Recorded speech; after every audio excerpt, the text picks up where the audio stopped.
Bueno, pues buenos días a todos. Vamos a empezar la primera mesa. ¿Sí se oye bien? ¿Sí? Bueno.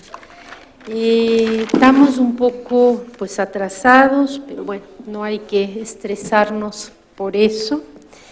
Hoy vamos a recordar las diferentes facetas de Tomás. Ya se ha recordado aquí su obra de creador, hoy esta mesa, esta mañana, el narrador, el dramaturgo, el ensayista, el director de la Revista Mexicana de Literatura con Antonio Alatorre y luego un activo miembro del grupo de Plural, primero con Octavio Paz y Letras Libres, y también, y así es como lo conocimos varios de los que estamos aquí, como maestro y profesor que fue el de los cursos normales, del doctorado y también esos conocidos seminarios que daba fuera de los cursos, ¿no? Y yo agregaría un recuerdo nada más para no tomar mucho tiempo, es que además de estos seminarios y cursos que él disfrutaba enormemente, no le pesaba dar clases, lo cual yo pues es algo que admiro, las disfrutaba, sus clases eran como el espacio idóneo para lanzar preguntas, avanzar hipótesis, enfrascarse a veces en largas discusiones, siempre estimulantes, y acabábamos así la clase a veces, sobre un aspecto a veces mínimo de un poema, de un cuento, de una novela. Leíamos de todo y también en los años 70 mucha teoría, ¿no?, con él, que leía él mucho en esos años. Solo recordaré que además de los cursos normales, de esos seminarios de los cuales se ha hablado, a veces se le proponía o le proponíamos, como fue el caso, un seminario especial, ¿no? Fuimos 3 los que lo seguimos, íbamos a la calle de Chihuahua, donde estaba instalado en la colonia Roma, en el muy recién creado programa de traductores, y ahí le propusimos leer Bachelard, que a él, a Bachelard, le gustaba mucho, pero nos dijo con una condición: todo, no solo lo que quieren leer, ¿no?, los textos más literarios, también los científicos. Y entonces, bueno, duró todo un semestre, no tenía calificación, era al margen, lo hacíamos por puro gusto. Ahí llegaba a veces Inés a ver a su papá, la recuerdo jovencita, a buscar a su papá en la calle Chihuahua, y bueno, tomamos ese seminario nada más 3 por gusto. O sea, como les digo, disfrutaba mucho su tarea docente y era un espacio para reflexionar sobre los temas que le interesaban y que luego se transformaron en ensayos, muchos de ellos, ¿no? Entonces ya no digo más, vamos a pasar, digamos, tenemos el tiempo un poco justo, pero vamos a tratar de llevarlo bien entre todos, ¿no?, con la cooperación de los 4 colegas: Ivette Jiménez de Báez, colega del Colegio de México, colega de Tomás también, Aurelio González, alumno supongo, ¿no?, también de Tomás antes de que se fuera a España, James Ballender, que él sí no lo tuvo como profesor, pero lo conoció en múltiples otros actos, ¿no?, que organizamos en el colegio a partir de los 90, en particular sobre el exilio español. Y Raquel Serur, que también fue alumna suya en algún momento, ¿no? Entonces, bueno, tú dirás mejor que yo. No nos conocíamos, así que mucho gusto. Doy la palabra a Ivette Jiménez de Báez. Buenos días. Bueno, yo pediría que nos olvidemos un poco del tiempo, ¿no? Es decir, de la premura del tiempo. No porque yo tenga algo extenso que leer, sino para seguir con Tomás. Tomás lo pediría así: memoria gozosa de Tomás Segovia. Amor, contigo y con la luz todo se hace, y lo que hace el amor nunca se acaba. Juan Ramón Jiménez, Espacio. Y así por siempre lo que deja dicho con la sed de decir, seguir ardiendo. Tomás Segovia, Ceremonial del Moroso. No hubo un solo día en que la luz no lo eligiera. Francisco Segovia. El 7 de noviembre de 2011, Tomás tomó la senda, asombrado, en paz, que le indicaba la luz que siempre lo orientó. Al comienzo hubo algo de azoro y de misterio que al mismo tiempo lo sedujo. Sonrió, levantó un poco la cabeza con una leve inclinación hacia atrás y miró hacia el horizonte. Voy a leer una nota que tengo. Oh cielo, el gesto le acompañó siempre, como lo podemos confirmar hoy quienes lo conocimos y muchas de las fotografías que se conservan. Las variantes de lo alto son frecuentes en su escritura.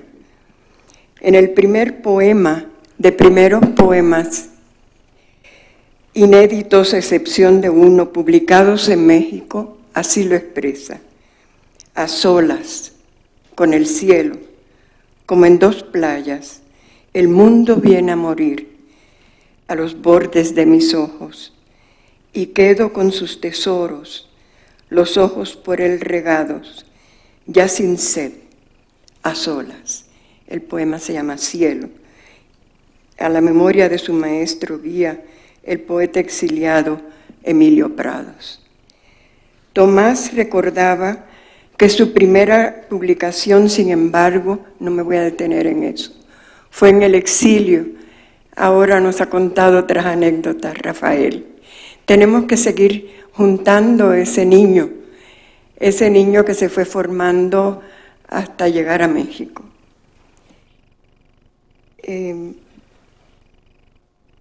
Iba ligero de equipaje, con el corazón rebosante de esa modalidad del amor que cada día se había hecho más clara, más luminosa. Se echó a andar sabiendo que llegaría a buen puerto. Dejaba con nosotros su palabra, diseminada en múltiples concreciones y matices de una extraordinaria riqueza. Su palabra oral y su palabra escrita, su incansable búsqueda de respuestas a los enigmas, los pequeños y los grandes. En los últimos años acentuó hasta tocar los límites de la vida la publicación, yo le llamo cuadernos, y libros de poemas. Reeditó en Alcalá de Henares su obra de teatro, Zamora bajo los astros, publicada por la UNAM en 59. En la narrativa, su novela corta Primavera Muda de los Presentes, 1954, después Trizadero y Personajes mirando una nube, de 81. A ello se sumó Cartas de un jubilado, donde aborda el clásico personaje del Don Juan, en una poética de la seducción y una reflexión sobre el amor. Mundo movido, sin duda, por el amor y el deseo. Es notable el apoyo y seguimiento del editorial Sin Nombre y de José María Espinaza, a quien agradecemos sus palabras y la labor editorial. Y por si fuera poco, en voluntad generosa de llegar a todos, Tomás supo utilizar los enlaces y medios electrónicos como quien lanza al aire sus palabras para establecer el diálogo ya más allá del tiempo y los espacios consagrados. Fue un modo también de exorcizar algunas experiencias algo frustrantes para publicar, que han quedado como anécdotas en declaraciones suyas. El 29 de abril de 2011, Christopher Domínguez le hace una larga entrevista para el oral que recomiendo. Luz de aquí, en Letras Libres, diciembre del 11. Solo pude leer el fragmento que aparece en línea. Se confirma el testimonio del crítico en la palabra clara, firme de Tomás, que nos revela mucho de su interés por la literatura, la teoría, la política, la vida y la historia cultural, su formación, su obra. Cito, en aquella tarde el poeta regresó a su historia de niño de exilio, a sus primeros poemas, el tránsito entre el mundo de los transterrados.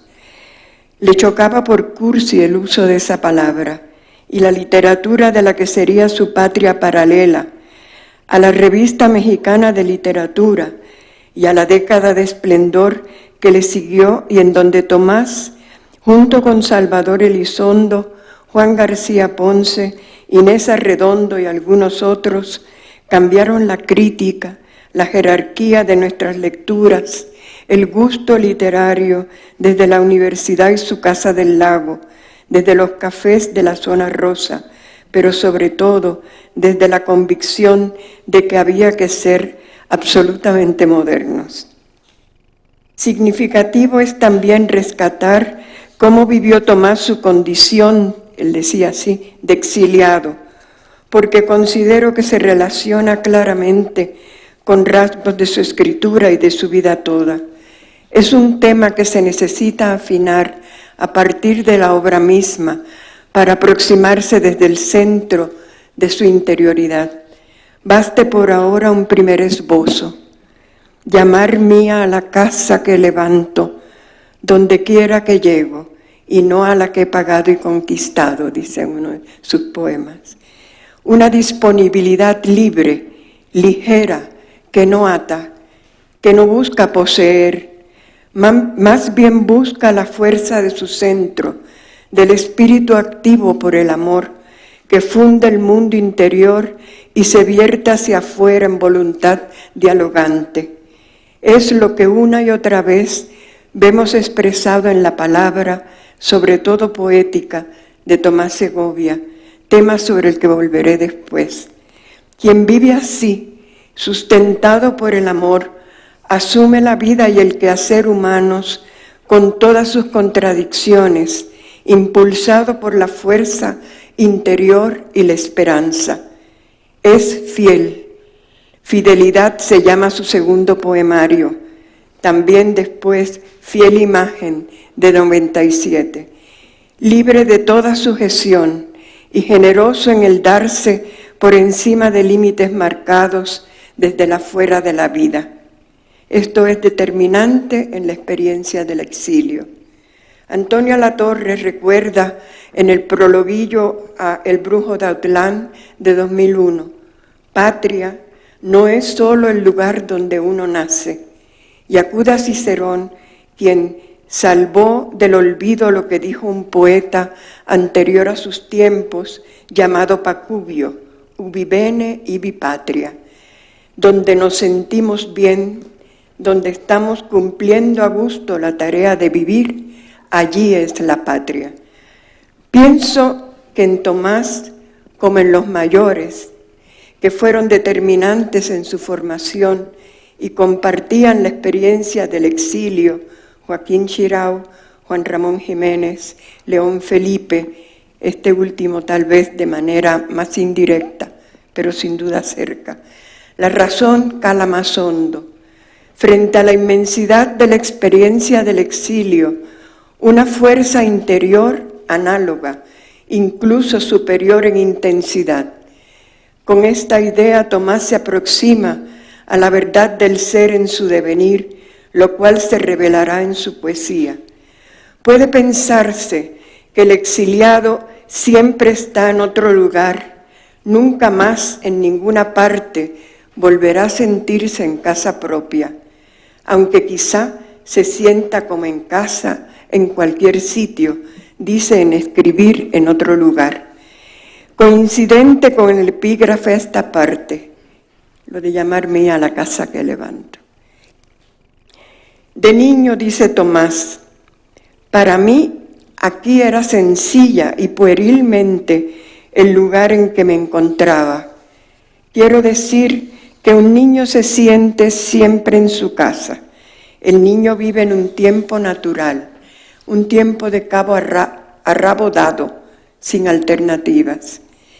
Sí, resiente el rechazo del medio, lo cual es al mismo tiempo más doloroso y menos doloroso que para los adultos. Más doloroso porque no ha echado realmente raíces en otro lugar, en contraste claro con el mundo de los adultos. Carece pues de la posibilidad del refugio de la nostalgia y de la esperanza de las raíces reencontradas. Es menos doloroso, pues puede vivir, al menos cuando se le da la ocasión de dejarse llevar, en el presente sin condiciones de la infancia, en ese otro arraigo que es la pertenencia natural a nuestro entorno, aquello que precisamente constituye la dramática impotencia del exiliado adulto. Sin embargo, suele acontecer que los adultos proyecten en los niños su angustia y desconcierto. También es cierto que la realidad suele ser muy compleja. Para Tomás, el refugio, el espacio propio, es la palabra, la poesía. Ese que se dedicó a escribir, ¿no?, estando encerrado en la casa. Lo libera en su interior y hacia los otros. Dice, si en mi vida soy igualmente solidario con los inmigrantes no integrados, que con los inmigrantes integrados de nuestros descorazonadores extrarradios, en mi escritura trato de encontrar tanto lo que de mi tradición, de mis tradiciones, de mis terruños, me enriquece, como lo que uno puede llevarse consigo cuando escapa a esas tradiciones. Cierra. Cuando nos habla de la poesía de Juan Ramón Jiménez, Tomás afirma que éste logra en su poesía expresar, traspasar las palabras, traspasar el lenguaje, traspasar el poema, por el camino del deseo, donde la construcción, la forma, pasa desapercibida porque ha alcanzado esa fluidez que nos da la ilusión, dice, de asistir directamente a lo que quiere decirnos, como si sólo así pudiera decirse, y que hace que solamente después nos demos cuenta de cómo está dicho, cómo está hecho el poema. Añadirá además otro rasgo característico que se detiene a precisar. Para él, la poesía del poeta de Moguer no es una poesía pura, sino desnuda, corpórea. Estamos plenamente en el ámbito de la poesía del propio Tomás Segovia. Me propongo comentar brevemente algunos poemas de Terceto y sobre todo después de sus cuadernos Fiel Imagen, Salir con Vida y Llegar. La verdad es que voy a terminar en el proceso. Estos expresan ya, ¿por qué estos poemarios? Porque quise estar cerca de Tomás en los últimos años, que es cuando lo perdimos un poco de casa. Y porque creo que es muy revelador. Estos expresan ya abiertamente esa búsqueda del tiempo alto, liberado, que lo define hasta el final. Revelan la sencillez desnuda de quien depura y cincela lo que resta, que pueda enturbiar esa paz armónica, profundamente vital y alada de llegar. Algo debe morir cuando algo nace, Tomás Segovia. Vital, reflexivo, deseante. El espíritu se lanza una y otra vez en busca del objetivo alto, en que la palabra se aproxime cada vez más al centro del interior del sí mismo, no para quedar ahí. El nuevo, el renovado impulso lanza al ser hacia afuera para algo, para entablar un diálogo de corazón a centro, en el cual el yo alcanza la maravilla del nosotros. Es el amor el que rige y mueve esta continua búsqueda. Vivir implica la conciencia de la dualidad entre el mundo de luz que se vislumbra en las experiencias del contacto y del encuentro con esa dimensión que nos trasciende y nos habita, y la transitoriedad de las experiencias en la que se desarrolla la vida. El mundo es cambio constante, de la experiencia alta, de la percepción fugaz, intensa de la luz que produce la paz, se deriva el deseo constante de pasar de lo fugaz a la plenitud. Para Platón, la contradicción esencial de la vida tiende a la superación que se expresa como movimiento hacia lo alto, hacia un más que sabemos posible. La vida hoy, centrada en el hombre de en tanto persona, reconoce en el espíritu del hombre moderno, dirían algunos, en su fuerza, la posibilidad de llegar a la comunión. Comunión de personas, comunión con la naturaleza, en lo que percibimos el reflejo de la armonía fundante. Bueno, comento que algo que dice Giraud sobre el neoplatonismo y la poesía española. La experiencia de nuestro centro nos libera de toda sujeción posesiva. Ascender, por eso, implica depuración de todo lastre que bloquee la búsqueda primordial. Vista como visión humanística que tanto le preocupaba a Tomás, en la medida en que el hombre es capaz de trascenderse, es digno y capaz de transformar y recrear nuevos mundos, tanto en el arte como en la historia social. Para este verano de Terceto, poema dedicado al amigo Antonio Alatorre, el poeta expresa la angustia de la desolación de vivir en la tensión de los límites, no como un hecho individual, sino de todos. Vivimos cada estación como la última del mundo, nosotros que sin embargo conocemos la esperanza. ¿Dónde habrá un verano de los hombres? ¿Dónde, cuándo podremos crear sin odio, crear desde la pereza, madurar desde la pureza, desde una turbia pureza de humo blanco? No obstante, persuasivo, lo general se personaliza y se dirige al tú que escucha, a sabiendas siempre que será breve el tiempo de la revelación.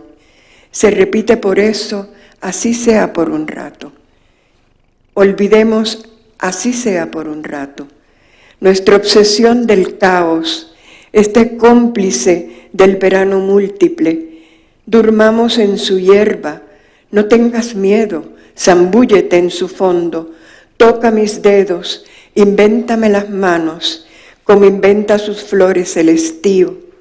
No quieras dividir esta pureza turbia en turbiedad y pureza. Seamos, así sea por un rato, un vasto estío humano que no separa nunca la forma de la fuerza, que crea frente al caos y no rueda a sus pies. Crear es afirmación frente al caos, liberados gracias a la experiencia del fondo, unitaria, que esta vez queda al nivel de encontrar en la tierra un centro y un sentido. También se aprende y se aceptan la presencia y la ausencia, el paso y el retorno, y el fruto edificante en esta experiencia particularizada, donde todavía no experimentamos la plenitud, pero tenemos algo que nos acerca. La unidad escondida de la esperanza, dice, y la desesperanza. La aceptación del paso sin retorno del estío, la aceptación del retorno monótono del estío y sus preciosas galerías de amor y de frescura.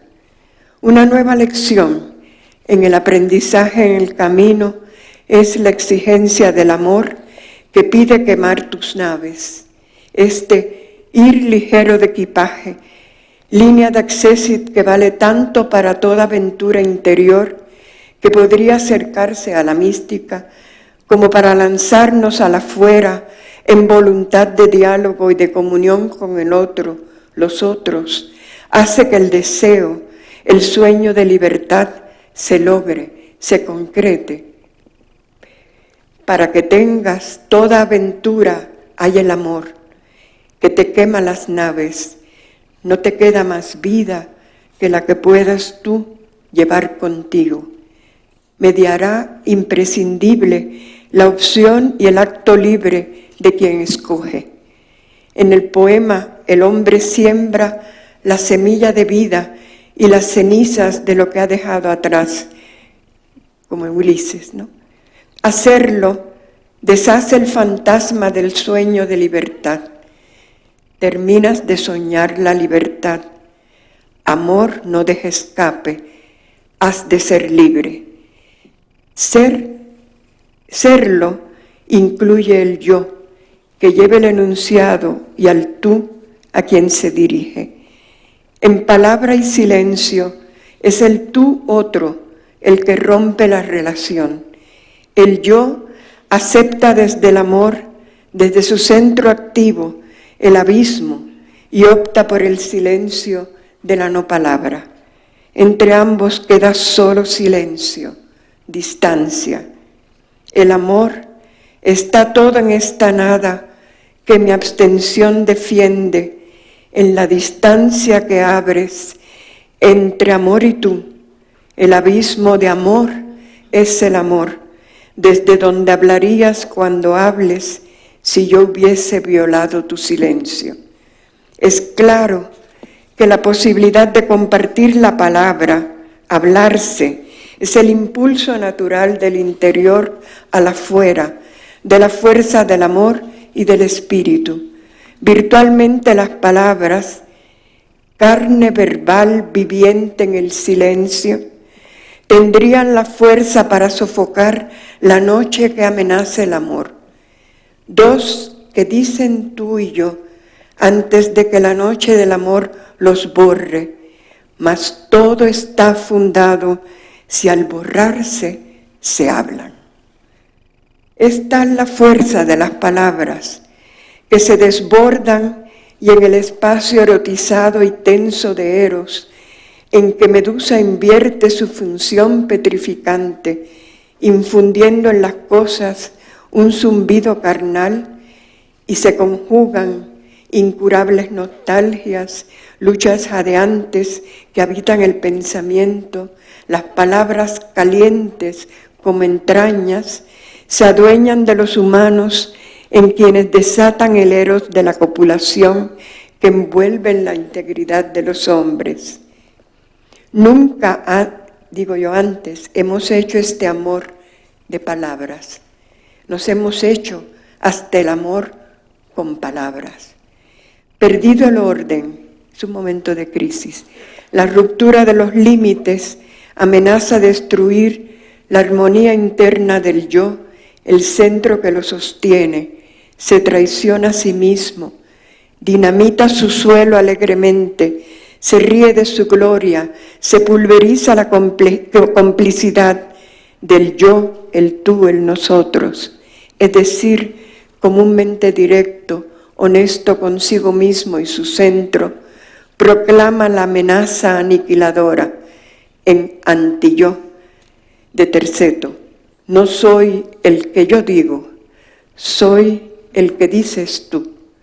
La inversión afecta a todo lo cercano al yo, la desnudez de la transparencia, la caída en el abismo, el vértigo, la vida que se exterioriza, se desboca, el idioma ajeno. Me salgo de mis pieles, me abalanzo a habitar en el abismo, un lugar inacible. Me confundo con una catarata, reivindico su vértigo, mi vida canta afuera, desbocada y narrada en un idioma que nunca aprenderá del todo. Cierra el poemario de Terceto Berrinche, una larga retahíla de versos autodenigratorios, para concluir burlándose de sí y de todos, aludiendo a lo no dicho. Y díganme que miento todo lo que quieran, Se lo dicen a lo que no estoy de veras diciendo, y así me están comprendiendo sin saberlo. A partir de aquí, de la caída, se recupera el centro en un nivel más alto de ese morir-vivir que sostiene la vida y su posibilidad de ascenso hasta el final. Cambia el tono, la palabra fluye, clara, sin contradicciones, necesaria siempre, sin rupturas amenazantes, profunda en la búsqueda, más bien ligera en el desplazarse temporal. Regresa el mito de Ulises en los múltiples ruegos que encarecidamente privilegia en el poemario Fiel Imagen. ¿Qué otro ruego ferviente sino el de contar siempre con la espera segura de un lugar animoso de descarga y de tregua, lugar de espera porque en él entramos con el rostro de paz del esperado? El yo es ahora el objeto de la esperanza del tú, el esperado. El ruego del paseante cierra estas invocaciones que fortalecen el temple del nuevo tiempo. Oh paciencia inmortal, no dejes que olvidemos para siempre tu silencio que espera como la verdad misma, siempre calladamente recobrada.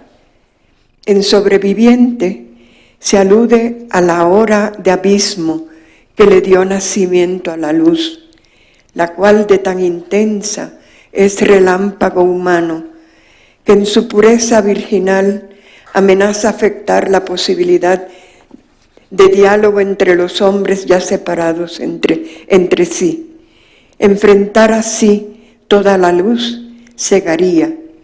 Tampoco estarían dispuestos a dar a las dementes llamas la gran riqueza perezosa de estos otros encuentros entre velos, pardos abrazos, imposibles de mirar desnudos. Una vez más, se reitera que lo esencial, lo puro, solo puede manifestarse fugazmente a los hombres. De ocurrir, posiblemente no puedan guardar memoria de la experiencia deslumbradora. Únicamente, habrán podido verse radiantes en la plena blancura verdadera, quienes al cabo habrán sobrevivido a esa totalidad de tentación. Viene a la memoria el segundo poema publicado por Tomás en México. Se llama Niño. Es demasiada la luz. Yo vengo de la sombra, blanco como un niño que duele con tanta luz, y traigo un llanto oscuro que da miedo con tanta luz. Es demasiada. He caracterizado a Tomás, entre otros rasgos, como vital y reflexivo. En su poesía hay una marcada tendencia a la reflexión.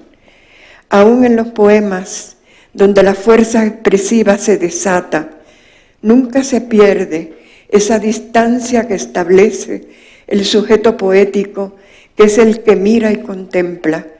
Vemos y sentimos desde la perspectiva que nos abre. En los poemas más eróticos describe desde sí la experiencia. En ese sentido se desnuda ante nuestros ojos, revela con claridad su mundo interior y la manera como sale al mundo de afuera. No añado más por ahora, porque este sentido de la distancia, para poder aprehender lo esencial, incluso poniendo en evidencia el procedimiento para lograrlo y los distintos vaivenes de su concreción en la palabra, sin duda se precisará aún más en los dos poemarios siguientes que voy abordando: Salir con vida y Llegar. Muchas gracias.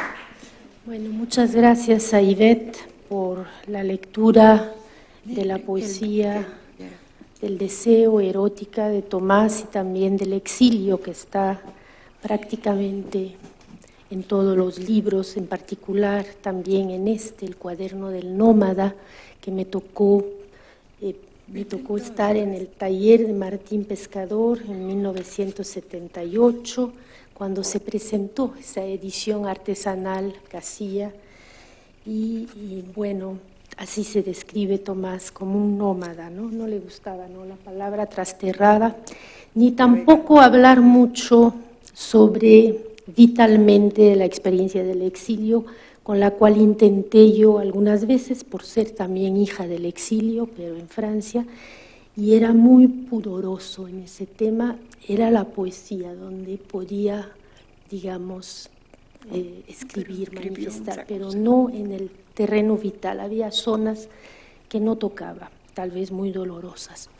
Le dejaré la palabra a Aurelio González, nuestro colega también del Centro de Estudios Lingüísticos y Literarios. No lo presento, todo el mundo lo conoce. Gracias, Ros. De antemano, una disculpa al culto público. Para mí, en los homenajes, siempre me siento de una manera incómoda, pues lo siento que son impúdicos. A final de cuentas, lo que yo voy a decir carece de objetividad, es plenamente subjetivo. Si uno homenajea a alguien, en realidad está trayendo su recuerdo al hoy, y el recuerdo siempre es subjetivo. Yo sé que lo que voy a decir sobre el maestro Tomás Segovia, cómo viví yo sus clases, Liliana o Rafael me podrían decir, pero no es cierto, así no fue, pero es tal como uno lo vivió. Entonces, cuando Luz Helena me habló de ese homenaje, yo le propuse un tema que cuando se lo propuse, con esa característica que uno tiene, sonaba muy serio. Cuando lo escribí, se volvía íntimo e impúdico. Yo voy a hablar de Tomás Segovia, maestro queriendo y sin querer. Si hay algo que tenemos que recordar, y está por demás decirlo, es que Tomás Segovia fue una figura del universo literario, intelectual de este país, que se caracterizaba por dos cosas. Uno, porque le gustaba gozar de la vida, le gustaba el profundo placer de los placeres, y otra, su incontrolable esfuerzo por comunicar. No había momento en que no comunicara. Sabemos que como creador era sobre todo un poeta, pero como ya se ha dicho, los otros géneros no le fueron ajenos. También habría que decir que fue un gran ensayista que se comportaba como poeta en su vida personal. Pero también yo diría que, para mí, como poeta fue un maestro, y como maestro fue un poeta. Entonces, a esto le tenemos que agregar algo que Tomás repetía, regodeándose un poco en el concepto. Él se consideraba a sí mismo un marginal. Tal vez para él pensar hoy en un homenaje en el Colegio de México le daría esa sonrisa de decir, pero si yo soy un marginal y un apestado, ¿cómo puedo estar siendo homenajeado aquí? Pues sí, Tomás, aquí estás siendo homenajeado, y con el cinismo que nos da a sus alumnos hablar del maestro. En algún texto, al revisar esto, encontré descripciones también de quienes lo han vivido como maestro. Víctor Manuel Mendiola lo retrata como maestro así: en sus pupilas brillaba la sed de instruir e iluminar, la sed de enseñar, que muchas veces es un afán erótico. Cuando lo escuchaba y lo veía, su pasión volvía imposible pensar en cualquier clase de agotamiento y desaparición. Y así es como van llegándole a uno los recuerdos de su clase. Es evidente que Tomás fue un maestro en muy distintas ocasiones, desde sus trabajos en el IFAL, sus seminarios en la Alianza, sus cursos dados aquí y en diversas universidades. No nos olvidemos que fue profesor en el colegio y profesor invitado en Princeton. La actividad que desarrolló en el colegio, en la traducción, en multitud de actividades culturales, lo hacía un maestro, pero era un maestro en doble perspectiva. Era un maestro en los cursos reglados de los estudiantes de doctorado, aquellos cursos formales en los cuales él a veces se consideraba que vivía la ficción, porque había otros seminarios más libres, seminarios de su ronco pecho, donde se establecía un auténtico diálogo, aquellos seminarios sobre la versificación que involucraban a gente que era ajena al colegio. Yo fui su alumno en curso de poesía contemporánea. Aunque el curso se centraba en la poesía hispanoamericana o española, en mi recuerdo, lo más deslumbrante y memorable fueron aquellas sesiones que dedicó a la poesía francesa del romanticismo decimonónico. Aquello era deslumbrante, aquello aplastaba. Ya se ha mencionado cómo ese afecto por el romanticismo francés fue la materia de aquella primera conferencia que lo trajo al colegio de la mano de Raimundo Lida y que se enfrentaba a esa realidad del colegio. En aquellos años yo hablaba con mi otra maestra, con Mercedes Díaz Roig, colega, compañera, conocía a Tomás perfectamente y me decía, de Tomás lo que no hay que perderse es su visión del romanticismo. Dice, ahí Tomás es genial. Tomás hablaba de esa poesía romántica con tal claridad y tal pasión que a veces uno pensaba, ¿realmente habrá vivido con ellos? Para luego corregirse y decir, no, perdón, pero es que era tal su conocimiento, tal su visión desde adentro. Y Mercedes, con ese humor agudo que tenía y ese sentido práctico, me decía, lo único que hay que hacer con Tomás es no hacer caso de sus zarandajas. ¿Y cuáles eran sus zarandajas? Pues toda aquella teoría estructuralista de la cual era un lector profundo y profundo conocedor. Pero ya sabemos cómo era Mercedes, que la conocimos, que aquello de la teoría no le iba. Y pues sí, Tomás nos sumergía por un lado en ese romanticismo francés brillante y por otro lado nos hacía sentir la profunda ignorancia de no haber leído ciertos textos, de no saber cuando nos mirábamos, ¿de quién habla? Porque él ya venía de regreso de todo aquello. Eran los textos de Nerval al lado de los grandes teóricos, y eso era Tomás. Mi recuerdo de aquellas clases es que Tomás siempre las iniciaba con humor, tratando de no ser nunca solemne, incitando a la reflexión y al diálogo. Ese diálogo que él decía que en el colegio desaparecía conforme se ascendía. Y cuando se ascendía de piso. Y entonces aquel piso de los cubículos era Shangri-La, ese lugar fantástico al que nadie iba. Y entonces él bajaba para encontrar el diálogo y nos decía que en los seminarios de su ronco pecho había más diálogo que con nosotros. Nosotros estudiantes de doctorado, porque en ese sentido compartía algo con Antonio Alatorre. Los dos no tenían títulos y sin embargo formaban doctores. Los dos tenían un agudo y a veces viperino sentido del humor. Al mismo tiempo buscaban el diálogo con los que no eran doctores, pero muy en el fondo sabían que ese diálogo solo lo podían tener con los doctores que leían aquellas cosas que ellos habían gozado. Era esta enorme paradoja de los maestros formadores que lo hacen queriendo y sin querer. Digamos que la clase muchas veces era casi una charla.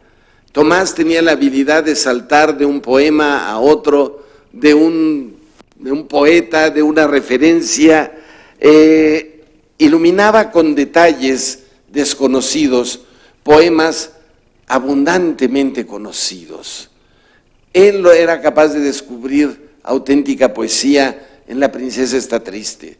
Era capaz de mostrarnos un profundo sentido poético, pero al mismo tiempo le fascinaba con una sonrisa satisfecha cuando veía reticencias en alguno de nosotros. Yo recuerdo que un día me miró y me dijo: a ti Rubén Darío no te dice mucho, ¿verdad?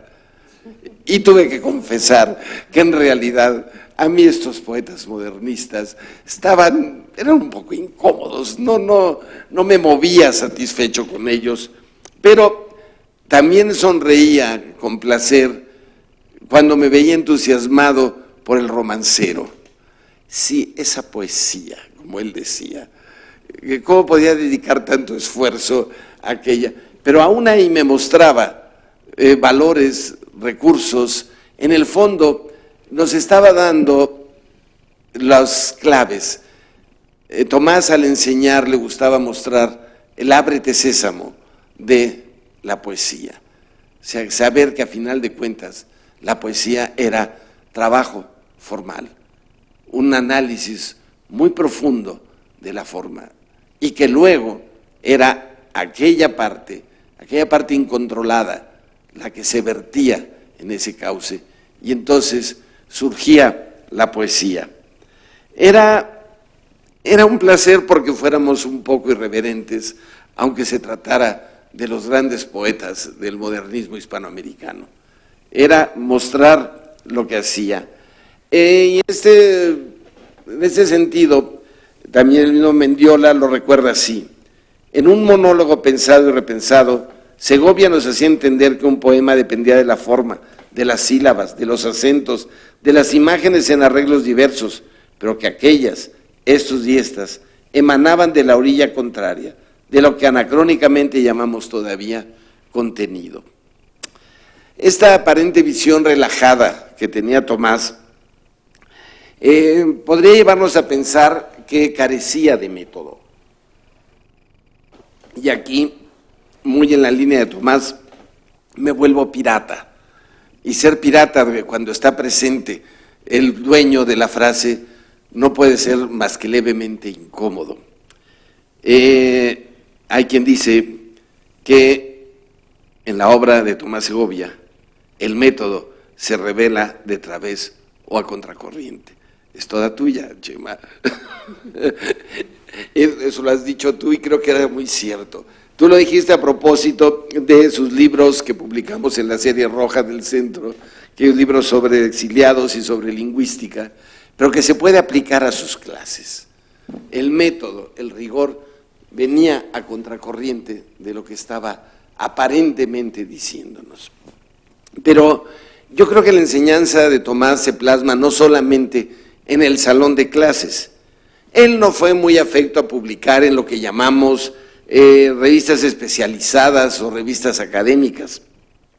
Él publicaba en revistas culturales, revistas que hoy a veces en los parámetros de la burocracia se tienden a definir como revistas de alta divulgación. Es que hay baja divulgación. Estas revistas en las cuales uno encontraba textos sorprendentes. Yo recuerdo La tercera vida de Nerval, que se publica en la revista de Bellas Artes en el año 67. Era un texto que yo había tenido que conocer, porque por avatares de la vida, antes de entrar aquí, fui jefe de redacción de aquella revista, y cuando la hicimos en su segunda época, había que conocer la primera época, aquella con Huberto Batis y todo, y fue un texto que me llamó mucho la atención. En esos años nunca pensé que conocería al autor y que viviría en clase aquello. Recuerdo simplemente algunas cosas que él comentó a propósito de este artículo, cuando decía que los románticos son nuestros clásicos. Y esta afirmación dice: creo que el romanticismo es la última gran revolución del espíritu, no revolución en el sentido político, sino espiritual. Cada vez me convenzo más de que no es una vanguardia, es la modernidad, pero en otro sentido mucho más profundo. El romanticismo es nuestra época, y me parece que las vanguardias banalizaron esa revolución profunda. Esto es un poco el mensaje de Tomás, por dónde entra, por dónde va, por dónde sale. Para él es una búsqueda que trata de hacer una síntesis entre el mundo clásico. No se trata de suprimir o superar, se trata de reconciliarlo con nuestra realidad. Eso es el romanticismo. Estos conceptos luego yo los vi plasmados en su curso, y de esas frases que se quedan como versos afortunados, que recuerdan la memoria, que con esa sonrisa bonachona, pero profundamente cargada de venenos que pueden alterar el espíritu, nos decía: el romanticismo es el último momento en el cual el hombre inventa mitos. O sea, el romanticismo está a la par que la más remota antigüedad. Esta capacidad de enseñar, Tomás la llevó también en su mundo de las revistas. No cabe duda que una revista, en el fondo, es su director. Su director es la revista, y por eso las revistas tienen ciclos. Las revistas van relacionando una figura con un quehacer. Y este quehacer, cuando fue la Revista Mexicana de Literatura, aquella que fundada en el 55 por Fuentes y Carballo, y que luego dirigió Tomás con Antonio, y luego dirigió Tomás con García Ponce, hasta que se agotó aquella revista, era una enseñanza, era una manera que hacía aquella generación de liberarse de un paternalismo, de una normatividad moral estrecha, de un nacionalismo asfixiante, de un cerrarse en un lenguaje revolucionario. Lo que hacían ellos en aquel momento era traer la palabra que había en el mundo, la palabra con la cual se estaba moviendo la cultura. Finalmente, mi experiencia del contacto con Tomás como maestro me lleva a otro espacio, el espacio del café. O sea, no voy a hablar aquí de esta trayectoria tantas veces mencionada, desde las chufas, los cafés de Montevideo o el café en España. Fue algo azaroso, hace unos, yo calculo que serían 10 años o algo así. Estaba yo en Madrid, verano, calor, y entré por azar en el café comercial. Pedí un agua con gas y alguien me llamó en el café. Uno se sorprende, ¿no? Verano, agua con gas, café, y le llaman por su nombre, y ahí estaba Tomás. Y me dio gusto verme, hablamos, recordamos los tiempos, y entre el café, el agua con gas y el aperitivo, de pronto, en el café, volvía a perderse el tiempo, perderse en el sentido que desaparecía. Y hablábamos ahora de la literatura española y mexicana de hoy. Hablábamos de conceptos, de ideas, y de repente el hablamos no pasa de ser una presunción de mi parte. Volvía el monólogo sabroso, asentado de quien enseña. Y yo volví a escucharlo. Y paradójicamente me di cuenta que Mercedes, mi maestra, tenía razón. La vena poética, la sensibilidad poética, era la realidad de Tomás. con el paso del tiempo, aquellas inteligentes referencias al estructuralismo y aquella teoría de aquellos años se habían ido quedando en el paso del tiempo. Era un Tomás en su pura esencia, la poesía. Y la poesía, cuando se suma con la inteligencia, es un placer perverso. Es algo que fascina.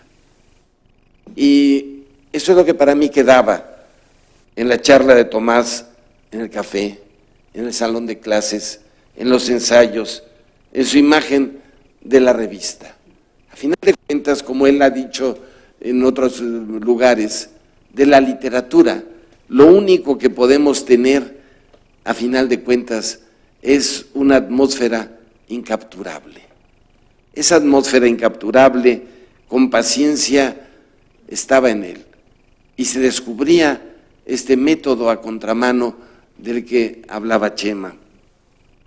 Porque, a final de cuentas, lo que no podemos olvidar era ese gusto que tenía Tomás por definirse a sí mismo como un marginal. Pero gracias, Tomás, por tus clases del romanticismo francés y el arte del verso, y por tu plática sabrosa e inteligente que nos hace sentir que la poesía va mucho más allá. Gracias.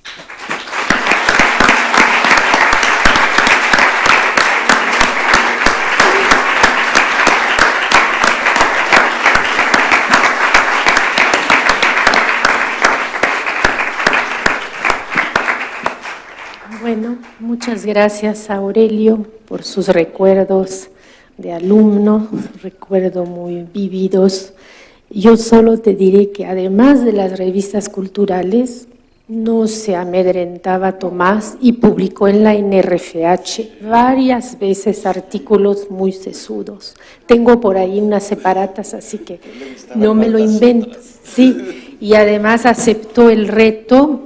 Yo es el único que presencié, pero lo recuerdo hasta la fecha, era 1972, el auditorio del viejo colegio, que ya no existe, de la calle Guanajuato, fue jurado del examen de Margit Frank con Kurt Baldinger, y no me acuerdo si Antonio también, sí, Antonio estuvo a la torre, y recuerdo la discusión tremenda que se armó en torno, o la armó Tomás, como siempre, en torno a la noción de literatura popular, ¿no? La tesis era sobre las jarchas.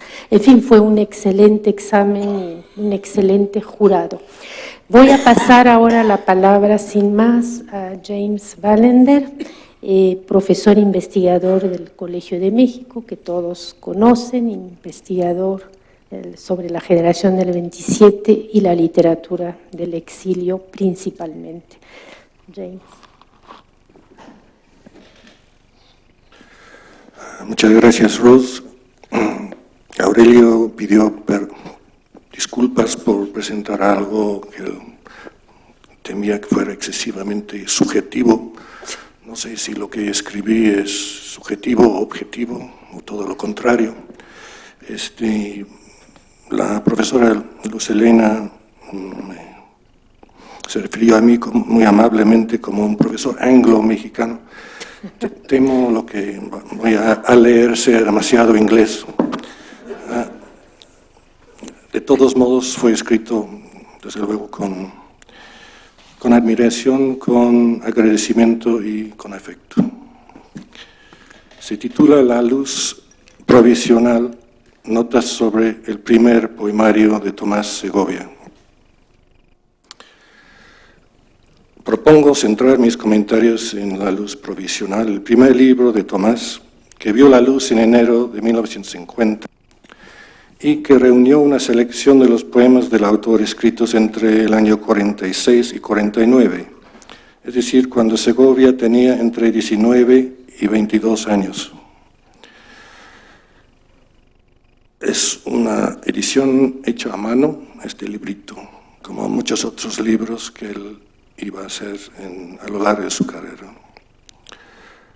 Quizás cabría empezar por advertir un detalle curioso, aparentemente nimio, que caracteriza caracteriza esa primera edición del año 50. En la última página del libro, claramente legible debajo de una tachadura hecha con tinta color café, la misma tinta, por cierto, con la que en el colofón se registra el número de cada ejemplar, figura la acotación «Fin de la triste primavera». Este detalle resulta sugerente, al dar testimonio de cierta indecisión por parte del autor en cuanto al título que mejor convenía para su primer libro de poemas. De hecho, daría a entender que fue solo en el momento de su encuadernación y acabado el trabajo de impresión, cuando el libro recibió su título definitivo de La luz provisional. Que todavía durante el trabajo de impresión el poeta pensaba titularlo La triste primavera. Este detalle cobra todavía mayor interés cuando descubrimos que el libro incluye en efecto un poema, el que lleva el número 18, titulado La triste primavera.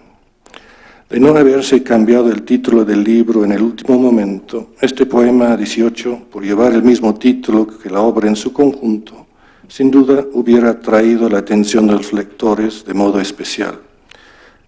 El poema, relativamente breve, reza como sigue: Estoy triste de ti, primavera de mi vida, nostálgico de ti.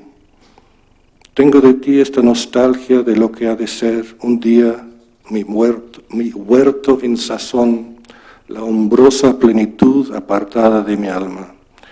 Tengo de ti esta tristeza, del que ardiendo de esperanza por el fruto jugoso, arde también de ternura por la flor.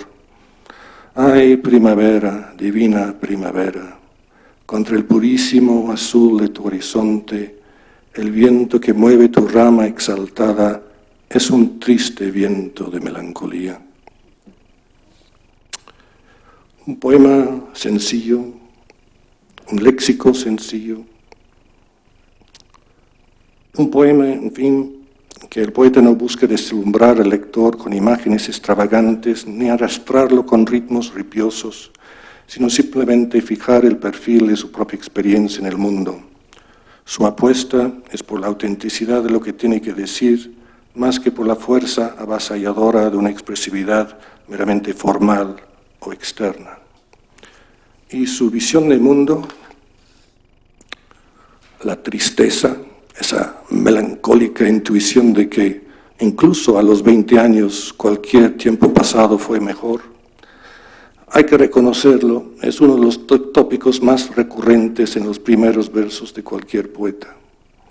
Lo que confiere particular interés a la experiencia recreada, no solo en este poema, sino en los demás textos que conforman La luz provisional, me parece que es la paradoja sobre la cual descansa. Porque si bien es cierto que la tristeza tantas veces mencionada en estos versos se vincula explícitamente con la nostalgia y con la melancolía, el poeta en realidad no está mirando hacia el pasado, ni aquí ni en otros momentos de la colección, sino hacia el futuro, hacia una experiencia de plenitud que el poeta siente como propia, pero que todavía no ha llegado a poseer del todo. Tengo de ti, afirma, dirigiéndose a la propia primavera, tengo de ti esta tristeza, del que ardiendo de esperanza por el fruto jugoso, arde también de ternura por la flor. La primavera que vive es un valor en sí, pero en la medida en que la intuición de esta primavera le deja entrever la posibilidad de una plenitud aún mayor, le deja insatisfecho, triste, deseoso de poseer esa posibilidad de vida más plena que aún se le escapa. La paradoja, así, consiste en el hecho de que sea una misma intuición, una misma primavera, a la que por un lado le despierta su fervor y por otro le hunde en la melancolía.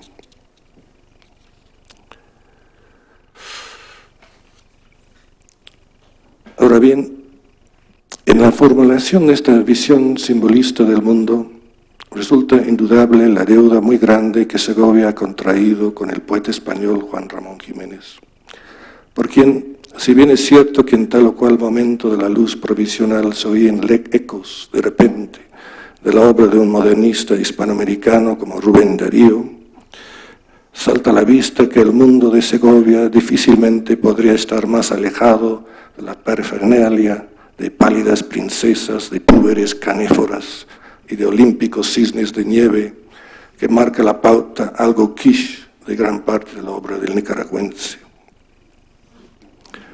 Con el poeta de Moguer, en cambio, la afinidad es casi total. De la sencillez casi franciscana, tanto de ritmo como de dicción, de Juan Ramón, procede sin duda el lenguaje asimismo muy depurado con que la luz provisional se viste. Un lenguaje que apenas reconoce más tradición que el lirismo íntimo de Becker, la música callada de San Juan de la Cruz y el arroyo claro y transparente de la lírica popular. Pero el magisterio de Juan Ramón sin duda va más lejos todavía, llegando a influir tanto la noción que Segovia demuestra tener de su propia vocación poética, como en la dedicación casi exclusiva, por no decir en la fe casi heroica, con que asume esa vocación. Porque en efecto, uno de los rasgos que más llaman la atención de este primer libro suyo es la seguridad que el autor tiene en sí mismo y en su propio destino como poeta. Juan Ramón nunca dudó del valor más general que pudiera llegar a tener una obra creada a partir de un sentimiento individual, con tal de que ese sentimiento fuera suyo. Y parece que el autor de La Luz Provisional tampoco. Creo que la importancia concedida al sentimiento es un asunto que debemos tener muy presente si queremos entender el lugar singular que esta poesía, la del joven discípulo, no menos que el del veterano maestro, ocupó en el panorama de la lírica contemporánea de lengua española. Porque si hay algo que los sucesivos movimientos de vanguardia quisieron expulsar de la República de las Letras, fue justamente una obra sostenida y sustentada en la vida sentimental de un sujeto lírico. Tras la célebre muerte de Dios anunciada por Nietzsche en pleno siglo XIX, sobrevino una crisis de valores que fue minando cada vez más la validez de las emociones, los juicios y los sentires de ese sujeto, su majestad, el yo, que había ido protagonizando la poesía desde el romanticismo en adelante. La cultura nacional, el inconsciente colectivo, la enajenación social, la lucha de clases, la causa feminista, o incluso la salud y el vigor del propio lenguaje. En el siglo XX, el poeta de vanguardia echó mano de todo tipo de pretexto en su frenético esfuerzo por asegurar la trascendencia de su obra. Pero hacia el sentimiento individual, hacia las efusiones del alma o del corazón, repito, no mostró más que un firmísimo rechazo. Y claro, ir en contra de esa ideología hegemónica de la vanguardia suponía cuando menos la marginación de la obra de quien se atreviera a tomar el camino. Por lo mismo, la devoción de Segovia por Juan Ramón Jiménez y por los valores que el poeta mayor defendía, lo colocó en una situación poco envidiable, que lo obligó a nadar contra la corriente dominante desde el inicio mismo de su carrera. Conviene señalar que la influencia de Juan Ramón fue notada enseguida por los primeros lectores de La Luz Provisional. Escribiendo en la revista Las Españas, el exiliado español Isidoro Enríquez Calleja no tuvo empacho en declarar que las lecturas que mejores huellas dejan en Tomás Segovia, dijo, son las de Juan Ramón Jiménez. Y para que esta observación no se malinterpretara, agregó lo siguiente: eso es una ventaja, pues el autor de Arias Tristes constituye al par que una fuente cristalina de poesía pura, un paradigma de rigor y disciplina. Es decir, para Enríquez Calleja, Segovia no podía haber escogido un modelo más apropiado para escribir su obra, una obra que por otra parte le parecía muy bien lograda. Es el primer libro de un poeta joven, concluyó, poeta de verdad y auténtico. No lo afirmamos con esa intención estimulante que sugiere la crítica para las obras de los jóvenes, no. Hemos leído el libro muchas veces, a fin de librarnos de lo que pudiera ser la ofuscación de una primera lectura. pese al entusiasmo expresado por este crítico. Repito que en ese momento apostar por la poesía simbolista de un poeta como Juan Ramón Jiménez resultó algo polémico, más aún en el contexto del exilio español. Desde luego, no es que todos los exiliados estuvieran personalmente peleados con el autor de Platero y yo, pero el suyo no era el modelo que muchos republicanos hubieran querido para la nueva generación de jóvenes exiliados, en quienes, como era natural, tenían depositadas tantas esperanzas para el futuro desarrollo cultural de su país. Fue el caso, por ejemplo, de Max Aub, en un artículo escrito apenas unas semanas después de la aparición de la luz provisional, dedicado justamente a evaluar los comienzos literarios de esta nueva generación, Aub censuró, y con mucha severidad, el conformismo que veía más o menos generalizada en la poesía de estos jóvenes. Cito a Aub: veo estos mozos contentarse con poco, con ir tirando, influenciados en esto por sus familiares, que todavía sueñan con una calle de Alcalá, que estos muchachos se habría seguramente de parecer angosta y provinciana. Es una generación terriblemente respetuosa, que se conforman con que el mundo los vaya royendo. Les falta empuje, o como dicen mejor los catalanes, empenta. Si bien los versos que cita en su nota son obra de Gironella, de Luis Rius, de Yomi García Ascot y de Manuel Durán, Aub deja claro que sus críticas se hacen extensivas a todos los que colaboran en las 3 revistas editadas entonces por esa generación: Clavileño, Presencia, Hoja. En Presencia y en Hoja colabora estrechamente Segovia. A todos ellos los considera, nuevamente cito a Aub, flacos, templados, desfallecidos, acobardados. En tanto, jóvenes escritores, reclama Aub, ni siquiera tienen el valor de descubrir y reivindicar su propia tradición literaria. Sus gustos, dice Aub, van exactamente hacia los autores gustados no solo por la generación anterior, sino por la nuestra: Proust, Kafka, Joyce, Dos Pasos, Hemingway, Faulkner. Lo mismo sucede en poesía: Juan Ramón, Apollinaire, Eliot. Si bien lamenta el carácter inestable e indeciso de sus posturas políticas, lo que Aub espera de estos jóvenes no es una literatura de consignas, sino más bien una obra que tome una actitud más positiva con respecto al momento histórico que les ha tocado vivir. En lugar de entusiasmo y arrebatos de juventud, dice encontrar tan solo las débiles quejas de unos mal adaptados que se contentan con vivir al margen de todo, aspirando cuando mucho a formar parte de una minoría intelectual del tipo fomentado en la década de los 20 por el filósofo Ortega y Gasset. Daría cualquier cosa, concluye Aub, por verlos enfrentarse y confundirse con la vida, con la energía de su juventud, y sacudirse ese polvo romántico existencialista que nosotros recibimos hace 25 años a través de la revista Occidente. No sabemos si para cuando redactó esta durísima advertencia Aub ya hubiera leído o no el libro de Segovia. Lo que sí resulta indudable es que en el caso de haberlo leído, no encontró en él todo el fervor, toda la esperanza afirmativa que Segovia seguramente creía haber dejado expuestos en él. Por otra parte, salta a la vista que la escasa estima que Aub expresa aquí por la obra de Juan Ramón, en tanto poeta de la escuela romántica simbolista, tampoco coincidía con la valoración que el propio Segovia ya desde hacía tiempo se había formado del futuro premio Nobel.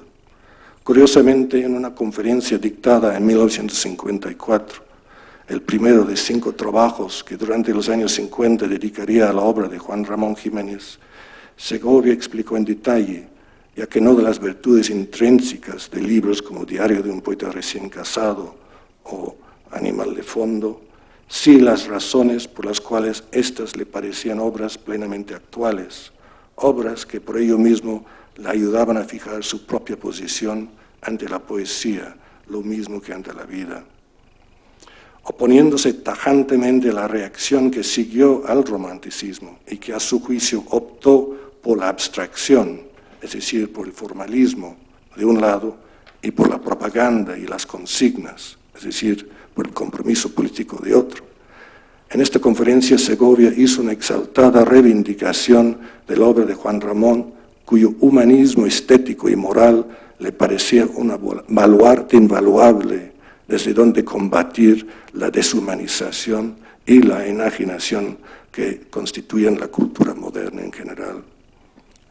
Cito de esa conferencia: hoy que todas las actividades del espíritu intentan definir su función y sus responsabilidades, hoy que, como hemos visto, el espíritu de descomposición, de aislamiento y de abstracción amenaza nuestra realidad, nuestra carne y nuestra alma, creo que podemos tomar posición del lado de una poesía que asuma en su contenido la significación de sus presupuestos, de una poesía que, sabiendo que supone la vida y la vida humana, no se dedica a injuriarla o a suplantarla, de una poesía, por ejemplo, llena de entusiasmo, de fe en estas cálidas verdades inmanentes, llena de ese inmanentismo que Juan Ramón Jiménez no se ha cansado de exaltar. Alguien que tenía plena conciencia de todo cuanto significaba el ejemplo de Juan Ramón para el joven Tomás Segovia fue el pintor y poeta Ramón Gaya, quien junto con Emilio Prados hizo mucho para que el joven exiliado encontrara su camino. En un breve texto leído en 1949, con motivo de una lectura de sus primeros versos que Segovia realizó entonces en el recién creado Ateneo Español de México, una lectura que sin duda habría incluido varios poemas de la Luz Provisional, Gaya no solo subrayó la importancia del ejemplo de Juan Ramón, sino que también alabó el valor del joven poeta en haber asumido la misma postura. En su decidida inclinación por un poeta como Juan Ramón Jiménez, tan clásico y venidero, es decir, tan fuera de moda ya, afirmó Gaya, se me figura ver, además de un homenaje, el disgusto por toda esta retórica suelta, indecisa, blanda, que forman esos poemas como fardos, a donde va a parar todo un material neutro, compuesto de lirismo, filosofismo, socialismo, sexualismo, etc. Esto es lo que se llama hoy ser un poeta que no vive al margen de su tiempo, que no está en las nubes, que no esquiva las cuestiones del presente. Yo comprendo que toda república bien organizada expulse de su seno, como dicen, al poeta, pero lo que no comprendo es que se quiera convertir al poeta en otra cosa. Ramón Gaya. Segovia parece haber sabido desde un principio cuál era su destino como poeta. Así, a lo largo de una larga y rica carrera, había demostrado una fidelidad absoluta a los valores tan bellamente plasmados en su primer poemario. Ante las sucesivas modas que bajo la bandera de la vanguardia se pondrían a la venta en el mercado de valores líricos del siglo XX, Segovia mantendría la misma intransigencia que reivindica Gaya al final de su nota de 1949.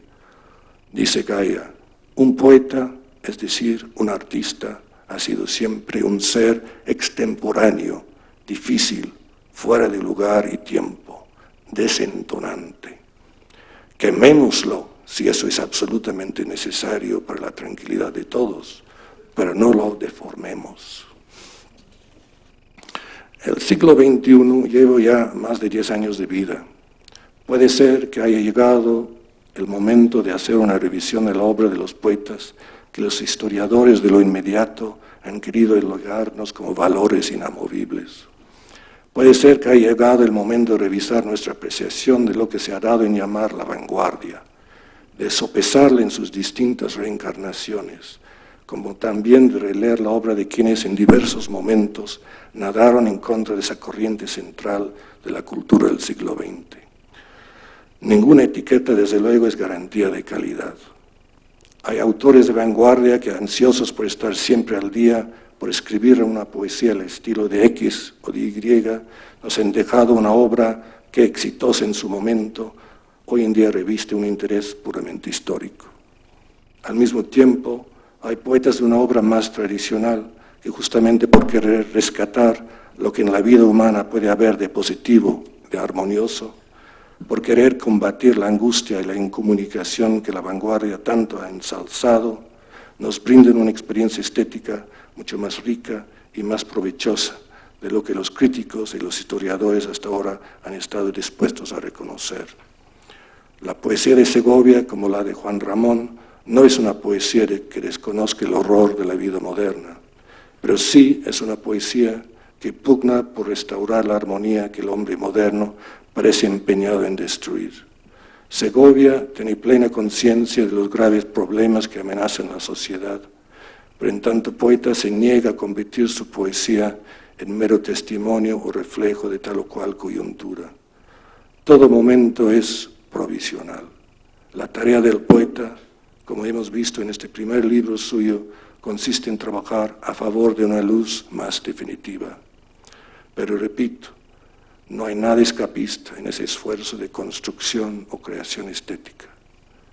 La poesía puede ser hoy testimonio, afirma Segovia en su ensayo sobre Juan Ramón. Puede ser testimonio de que no tenemos que avergonzarnos de amar la vida incondicionalmente, puesto que amándola, la queremos en las mejores condiciones. Pero solo en este amor incondicionado, solo amándola incluso en las peores condiciones, desearemos las mejores condiciones para ella, pero no por encima de ella. La poesía puede dar testimonio del derecho y del deber de esperar contra toda esperanza, de amar aún en el odio, de desear la dicha aún en el desastre. Si bien toda la obra poética de Segovia encarna una admirable fidelidad a esa meta, no deja de ser conmovedor comprobar también que las bases de esta fe fueron asentadas con valor, con amorosa entrega, en ese primer libro suyo, La luz provisional, escrito cuando el poeta apenas alcanzaba los 20 años. Muchas gracias.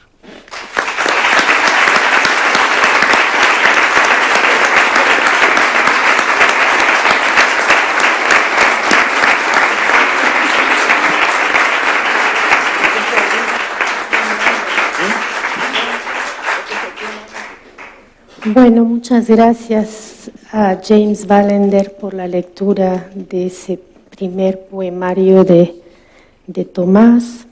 Una lectura muy aguda, yo diría que muy polémica también, como suele ser el profesor cuando quiere, pero ahora no vamos a entrar en polémicas. Voy a dar la palabra a Raquel Serur, la última intervención sobre el creador, Tomás, creador literario.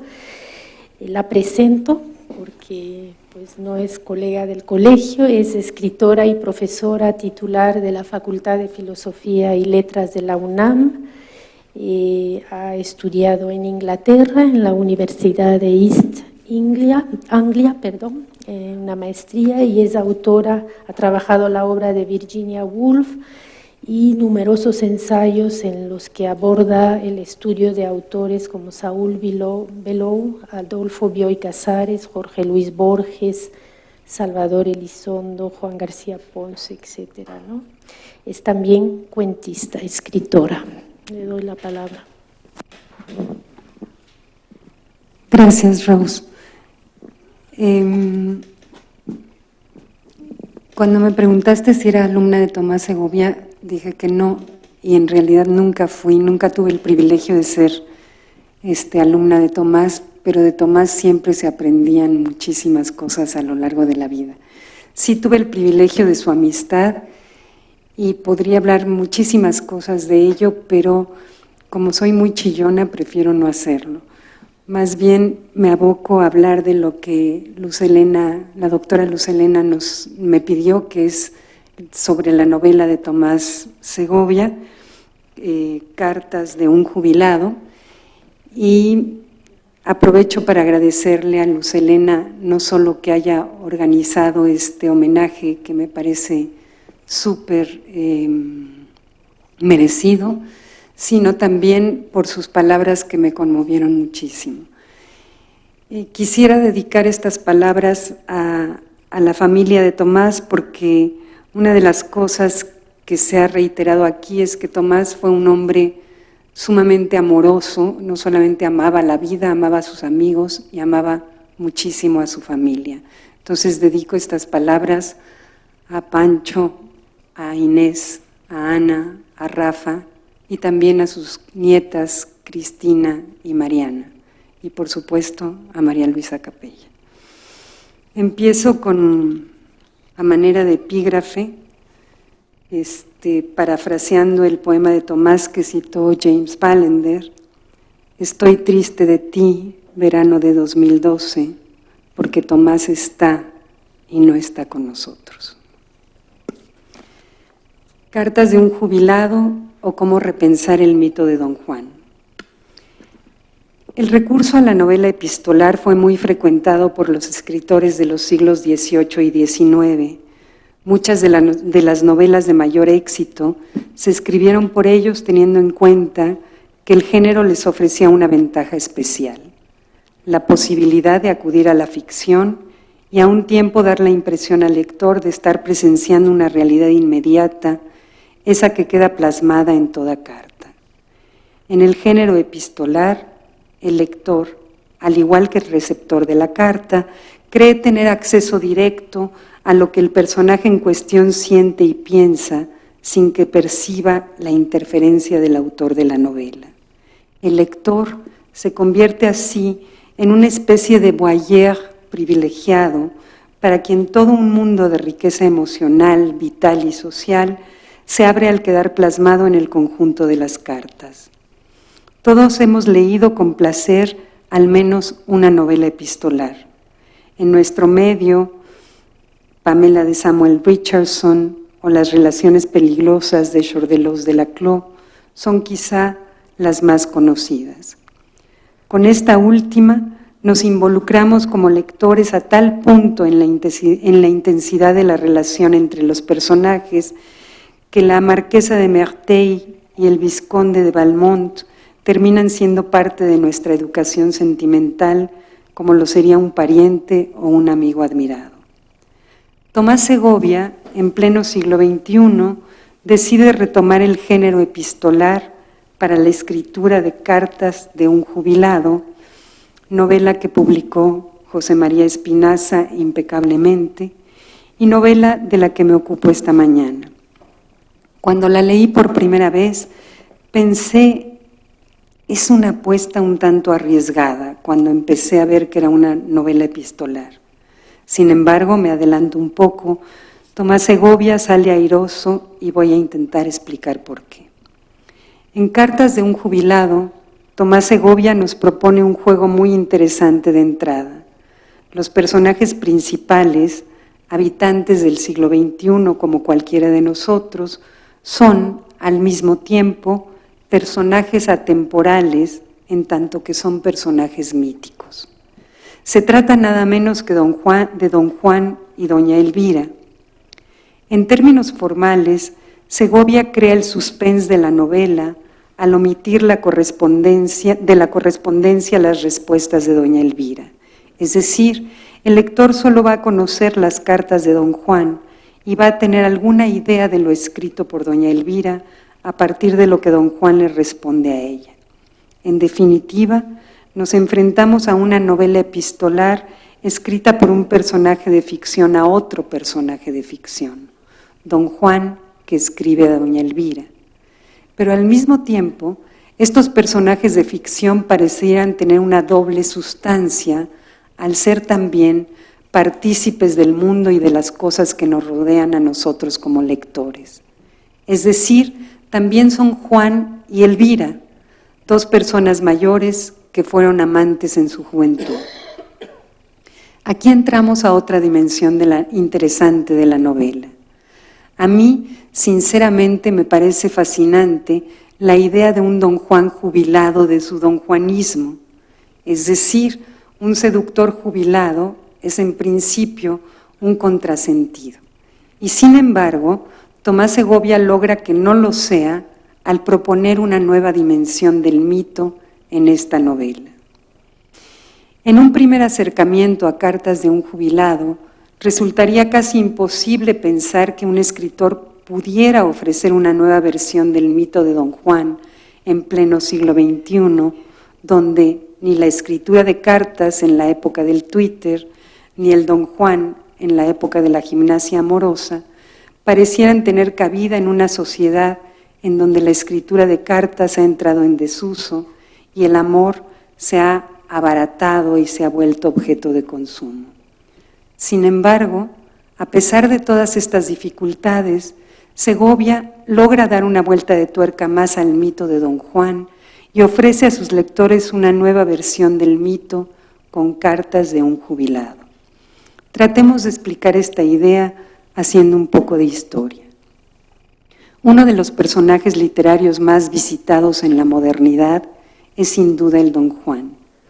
¿Por qué, nos preguntamos, este personaje creado por Tirso de Molina ha capturado la imaginación de escritores, músicos o filósofos tan diversos entre sí como un Zorrilla o un Byron, un Mozart o un Kierkegaard, por ejemplo? Es evidente que al preceder y trascender lo literario, en el acto mismo de su creación, el personaje cobra otra dimensión y adquiere la categoría de mito. ¿Por qué Don Juan se elevaría a la categoría de mito si no es por la necesidad que tiene la sociedad de darle una explicación a un cierto tipo de conducta humana? Si bien en su creación tanto Tirso como más tarde otros autores tuvieron el imperativo de dar una lección moral a través de mostrar que el seductor no puede seducir impunemente, también es cierto, por ejemplo, que el Don Juan romántico de Zorrilla obtiene el perdón aunque sea en la otra vida. Los matices morales con que cada escritor pinta al Don Juan son variados y responden a la época histórico-social en que cada uno de ellos encarna. Lo que sí comparten la mayoría de estos Don Juanes es el espíritu anárquico del seductor, que no solo desobedece las convenciones sociales, sino que abiertamente las desafía.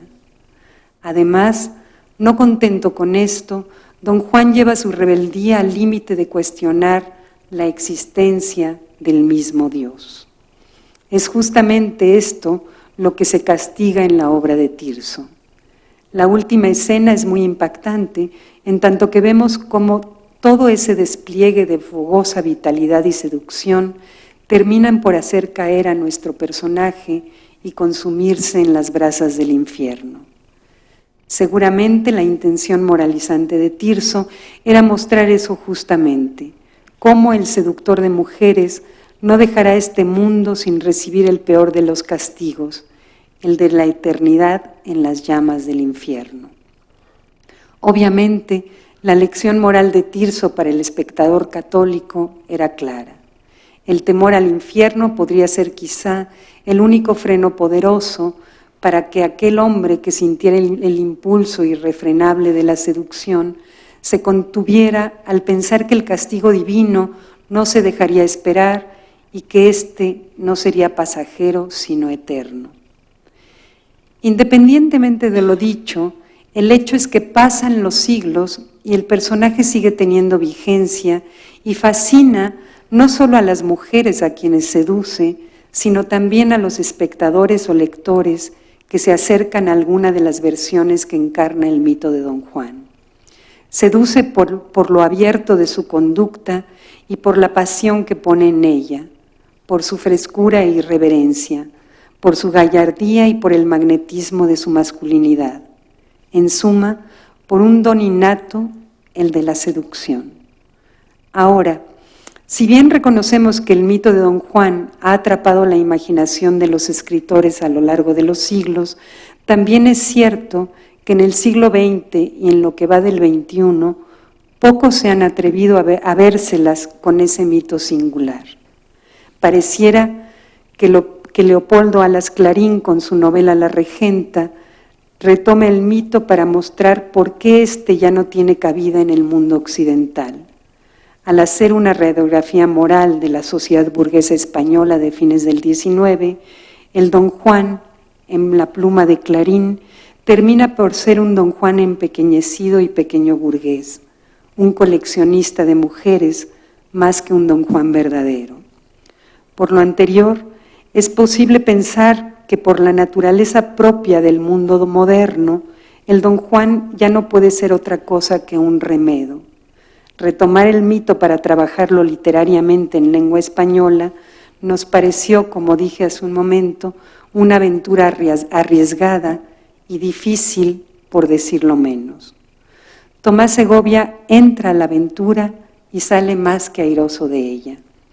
La nueva vuelta de tuerca que da Segovia al mito es la de jubilar a Don Juan de su donjuanismo y así regresarlo al mundo de la ficción.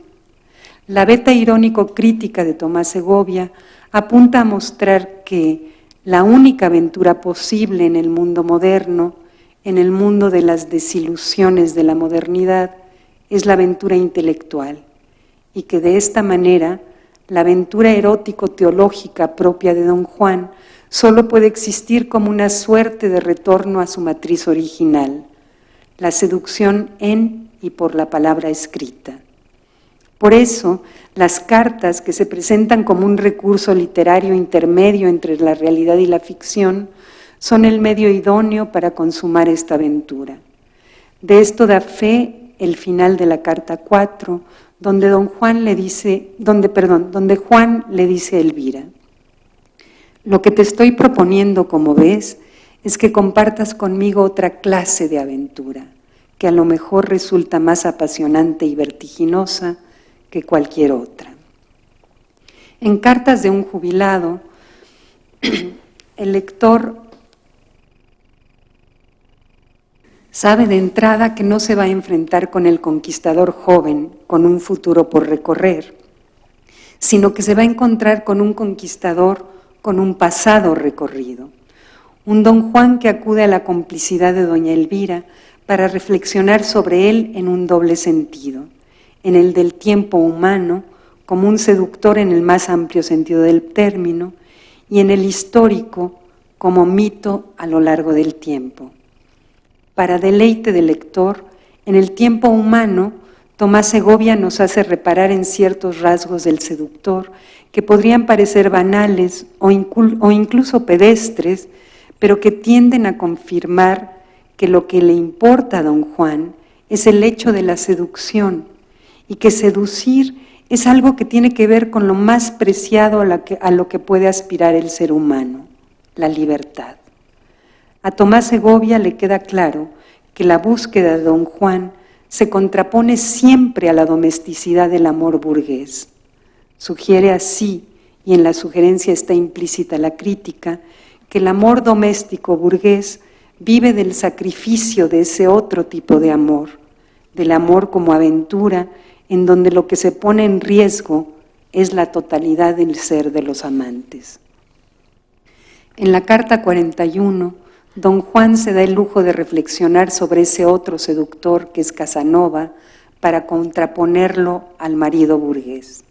Cito: lo que sí es verdad es que Casanova, ese personaje que en la realidad, no el de la moralina, ama la libertad y cuando sale quiere salir en toda libertad, o sea, ante todo libre de manos, desarmado, todo lo contrario de un cazador.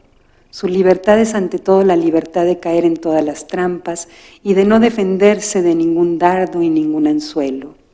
El verdadero predador, querida, es el marido burgués que se paga una puta a escondidas o hace el amor con una secretaria sin reconocerle ningún derecho ni ningún valor. Pero a ese nadie se le ocurriría llamarlo seductor para someterlo a brillantes análisis psicológicos. Tampoco es un verdadero burlador, no engaña a nadie. Todos, incluso él mismo, saben que es un cerdo. Hasta aquí la cita. Resulta difícil citar extractos de las cartas sin temor a descontextualizarlas, porque lo peculiar del género es que no es una carta en particular o un trozo de ella lo que importa, sino que es la manera en que fluye la escritura para conformar un todo armónico. De cualquier modo, no quiero dejar de sustraer un pasaje, a manera de ejemplo, para mostrar cómo vuelca Tomás su reflexión sobre el mito en la historia. Este es solo un botón de muestra en donde don Juan, el personaje, mira con desdén la intención de Tirso o de Kierkegaard y cuestiona a ambos autores calificándolos de teólogos especulativos y acres inquisidores. Cito: «Présteme usted oído, delicada Cordelia, preste oído a su perseguido Johannes. Considere que era natural que no me comprendieran ni el falso fraile Tirso de Molina, ni el falso pastor Søren Kierkegaard, los cuales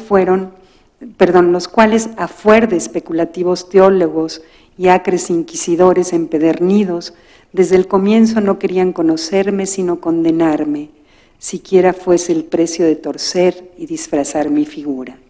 Pero usted, idolatrada señorita Cordelia, no pudo ignorar cuál era mi miedo. Yo había puesto en manos de usted la cuestión de mi alma.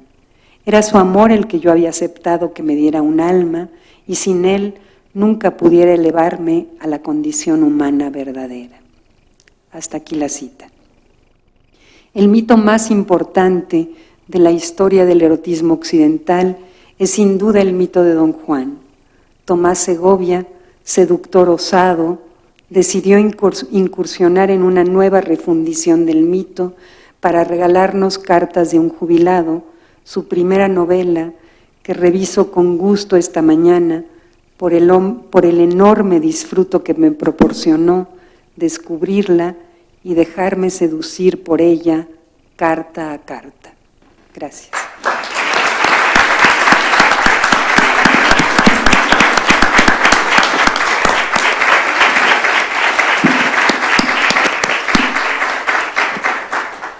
Pues muchas gracias a Raquel Serur por su lectura de Cartas de un jubilado. Creo que hay que felicitar a los 4 ponentes por ese homenaje a Tomás, cada quien en su estilo, muy distintos, pero muy buenos todos. Así que los aplaudimos y tomamos 5 minutos, aunque sea, porque si no va a ser muy larga la mañana.